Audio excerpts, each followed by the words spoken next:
Intersectionality means the intersection of kind of different identities. So I think of things like gender, race, could be sexual orientation. I would even throw things such as socioeconomic status in there as well, because those are all things that define who we are. Having multiple different layers of identity, and some of these are going to be layers that have privilege, and some of these are going to be overlapping areas where we have less privilege based on what current social norms are. But at the end of the day, they're like different facets that make up who we are. And it's multi-dimensional, multi-layered, not so simple.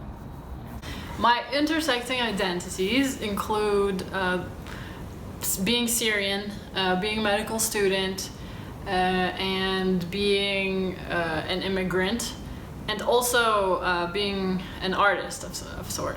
I identify as a black female.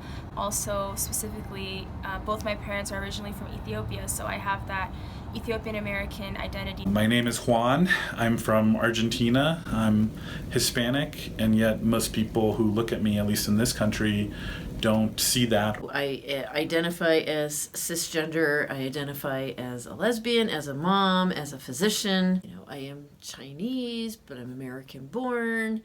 I'm male, I am cisgender, someone who has moved socioeconomic class in my lifetime. My being an immigrant and English is my second language, it impacts my daily life, and that when I interact with patients, I have to use a language that is, it's not my native language, but I do always feel like I have to prove that I belong here. I think it definitely impacts you on a daily basis. It's something you think about, not just at work, but as you go through your day and how you interact with people. I know a lot of people who are very kind of afraid of coming out during either the application or promotion process because they do fear that that's going to negatively impact their options. We don't end up in leadership roles in the same percentage that our male colleagues do. So I end up having to decide, is this me or is this structural? And I know from the data that some of it has to be structural. How that really has impacted me is, as an Asian American woman, growing up, I've always been taught that I should be seen and not heard. For me, the toughest part was with my kids. When they were going to school, they went over here. And, it was really difficult for them. I also recognize very easily that being a man, being white, being perceived in the ways that I am, being a physician, that I garner a lot of positive attributes, fair or unfair. The things that are visible would make you think like, yeah, that guy's gonna get ahead in medicine, in academic medicine or whatever, in healthcare. Because again, white guy, America, etc. The things that are not super helpful is the fact that I grew up in a very low socioeconomic status. Sometimes discriminatory things that happen, like someone saying, oh, I'd rather see a male than a female. A patient might request to say, oh, I would rather see the white physician. I start to wonder, are they treating me this way because I'm a woman? Are they treating me this way because of my race, my ethnicity? I also am constantly aware that people may see me as an other. Patients are very aware of gender and identity, and it's something they bring up.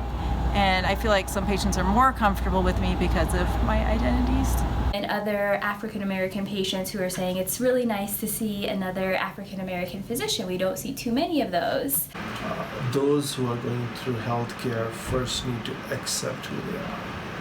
Create a professional identity that will exist along your other identities and interact with them. Whether it's, being the first in your family to seek a higher education, or being, lesbian, gay, transgender, whatever it is you can use your difference and your diverse perspective as an advantage. You may face challenges because of your identities, but that doesn't mean you can't do what you want to do in life. Hold your head high. Don't apologize for being here. You came here because you deserve to be here. You're standing on the shoulders of those who have come before us. And so we need to acknowledge the work that those people have done. And the one way to acknowledge it is by paying forward. There may be other women other women of color who look at me and see what I do, and maybe I'm the one who's going to help them break those barriers. And there's many people who need you to be whomever you are, whatever that is. We want to value diversity in all of its forms because we need that. We're better with that.